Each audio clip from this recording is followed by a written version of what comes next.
Hi everyone, आज के lecture में हम दो तरह के मैट्रिसेस को देखेंगे। Number one is idempotent matrix and the second one is involuntary matrix. दो मैट्रिसेस ही स्क्वायर मैट्रिक्स की टाइप्स हैं, ठीक है। आइडम्पोटेंट मैट्रिक्स कौन सा मैट्रिक्स होता है? कोई भी ऐसा स्क्वायर मैट्रिक्स ए जिसकी स्क्वायरिंग करने पर, अच्छा यहाँ पे फिक्स डिग्री है कि हमेशा स्क्वायरिंग करने पर आपको वही सेम मैट्रिक्स मिल जाए रिजल्ट में। डेट्स तो इसको तो इसका मतलब है कि वो ओरिजिनल, तो इसका मतलब है कि वो गिवन मैट्रिक्स ए आइडम्पोटेंट मैट्रिक्स है, ठीक है। और अगर किसी स्क्वायर मैट्रिक्स की स्क्वायरिंग करने पर आपको आइडेंटिटी मैट्रिक्स मिल जाए तो इट मींस कि वो गिवन मैट्रिक्स इनवॉलेंटरी मैट्रिक्स है, ठीक है।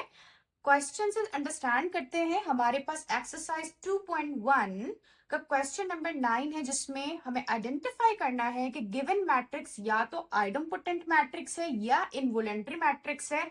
हम कैसे मालूम करेंगे? इसकी स्क्वायरिंग करके फाइंड आउट करेंगे, ठीक है।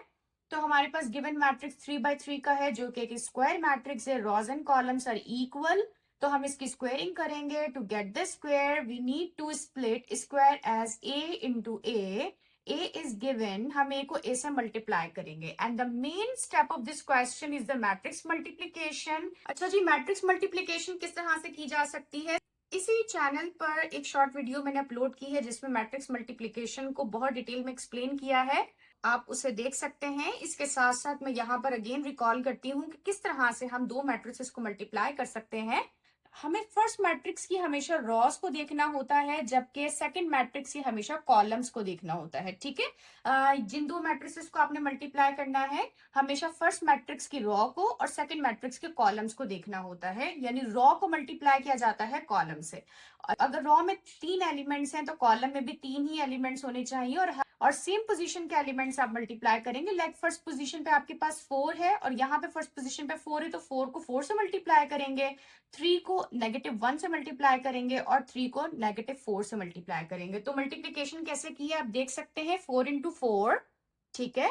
उसके बाद प्लस साइन, हमेशा मैट्रिक्स मल्टीप्लीकेशन में डेट इज फिक्स, आपने प्लस साइन ही राइट करना है।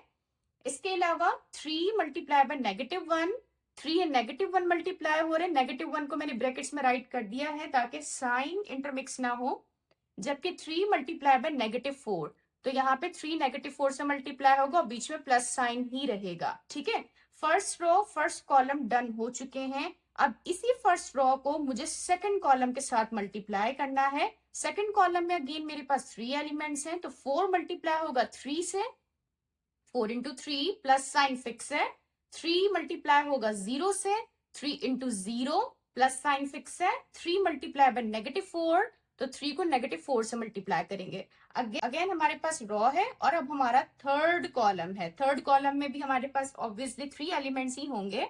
सो 4 multiply by 3 plus sign, 3 multiply by -1, 3 into -1 plus sign, 3 into -3, 3 into -3। तो जब आपकी फर्स्ट रो को आपने जितनी भी कॉलम्स थे सेकंड मैट्रिक्स में सबसे मल्टीप्लाई कर दिया है, अब आपको थोड़ा सा आगे बढ़ना है और क्या करना है कि अब आपको सेकंड रो पर फोकस करना है। फर्स्ट रो कंप्लीट हो जाएगी, अब आपको सेकंड रो पे फोकस करना है। सेकंड रो क्या है आपकी? सेकंड रो क्या है? -1, 0 है, -1। इस रो को अब आपने 1 by 1 तीनों कॉलम्स के साथ मल्टीप्लाई करना है, ठीक है। इसके बाद जब आप इसको कंप्लीट कर चुके हो तो अब आपने थर्ड रो को तीनों कॉलम्स के साथ 1 by 1 मल्टीप्लाई करना है। अगेन मैं दोबारा से मैट्रिक्स मल्टीप्लिकेशन यहाँ डिटेल में इसलिए नहीं समझा रही हूँ क्योंकि आपको उसे अंडरस्टैंड करने के लिए आप शॉर्ट वीडियो देख सकते हैं जहां पे डिटेल में मैट्रिक्स मल्टीप्लिकेशन मैंने समझाई है। Now you need to do algebraic simplification. 4 into 4 you will get 16, plus minus minus 3 into 1 3, plus minus minus 3 into 4 12. All right, again 4 into 3 12, plus sign, अच्छा जी, plus sign as it is, 3 into 0 0, so this term will be cancelled. Plus minus minus 3 into 4 12, 4 into 3 12, plus minus minus 3 into 1 3, plus minus minus 3 into 3 9। ठीक है जी, first row complete हो चुकी है। अब second raw में -1 multiply by 4 you will gate -4, 0 multiply by -1 ये तो 0 हो जाएगा, जबकि plus minus minus and minus minus plus, so 4 into 1 4, -1 into 3 -3, plus 0 खत्म हो जाएगा, माइनस माइनस प्लस, 4 इंटू 1 4। इसी तरीके से आप ये बाकी की रिमेनिंग एक्सप्रेशंस को भी आप सिंप्लीफाई करेंगे, जो टर्म्स प्लस हो रही है प्लस करें, जो माइनस हो रही है माइनस करें, and the result will be this 1 0 0 0 1 0 0 0 1, which is an identity matrix. You can see what is identity matrix. कोई भी स्क्वायर मैट्रिक्स जिसके तमाम एलिमेंट जीरो होंगे, लेकिन डायगोनल में, लीडिंग डायगोनल में आपको सेम एलिमेंट मिलेंगे और वो सेम एलिमेंट आपका 1 होना चाहिए, तो that is the identity matrix. तो यहाँ पे डेफिनेशन को अंडरस्टैंड करें, अगर कभी किसी स्क्वायर मैट्रिक्स का, यानी ऐसा मैट्रिक्स जिसके row and columns are same, उसकी स्क्वेयरिंग करने पर, स्क्वेयरिंग का मतलब यह है कि उस मैट्रिक्स को उसी मैट्रिक्स से मल्टीप्लाई करने पर you will get the result identity matrix. In this case